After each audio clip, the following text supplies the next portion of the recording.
कांग्रेस ने लंबे इंतजार के बाद शनिवार सुबह अपनी सूची जारी कर दी, जहां ग्वालियर संसदीय क्षेत्र से कांग्रेस ने प्रवीण पाठक को उम्मीदवार घोषित किया है, जिसके बाद कांग्रेसी कार्यकर्ताओं में खुशी की लहर दौड़ गई।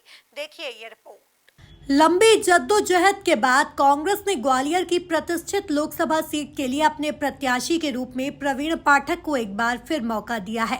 इससे पहले प्रवीण पाठक ग्वालियर दक्षिण विधानसभा से चुनाव हार चुके हैं।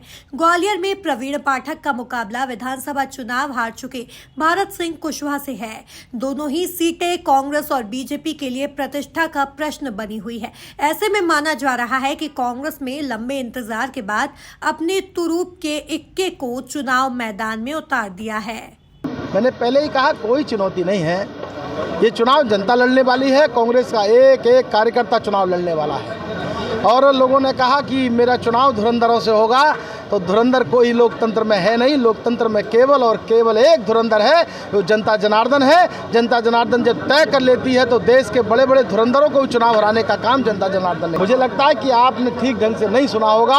बीजेपी तो 600 पार का नारा दे रही है। जब लोग फेंकते हैं तो ये भूल जाते हैं कि लोकतंत्र में कि वो क्या बोलने वाले हैं और क्या बोल रहे हैं। मैं जब भारतीय जनता पार्टी का एमएलए था, मुझे आज भी याद है, अमित शाह ने कहा 200 पार का नारा दिया, और 200 पार का नारा देने के बाद 2018 में कांग्रेस की सरकार बनी।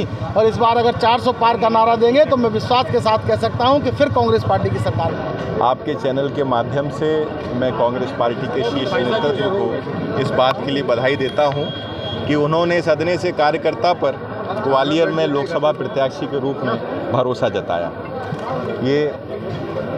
इसके लिए हमारे ग्वालियर कांग्रेस के सभी कार्यकर्ता और ग्वालियर के परिजनों का भी मैं धन्यवाद देता हूं, जिनके स्नेह और आशीर्वाद के कारण मुझे अवसर मिला। भाजपा जिसका चाल, चरित्र और चेहरा अलग है, जिसने कहा था कि 2 करोड़ रोजगार देंगे, जिसने कहा था कि 15 लाख रुपए खाते में आएंगे, यदि आपके खाते में 15 लाख रुपए आ गए होंगे तो ये हमको बूथ मुक्त भी कर देंगे। बता दें कि ग्वालियर सीट पर पूर्व सांसद रामसेवक बाबूजी का नाम प्रमुख रूप से लिया जा रहा था, लेकिन समझा जाता है कि पार्टी के भीतर ही कुछ लोगों के विरोध के चलते प्रवीण पाठक टिकट पाने में कामयाब हो गए।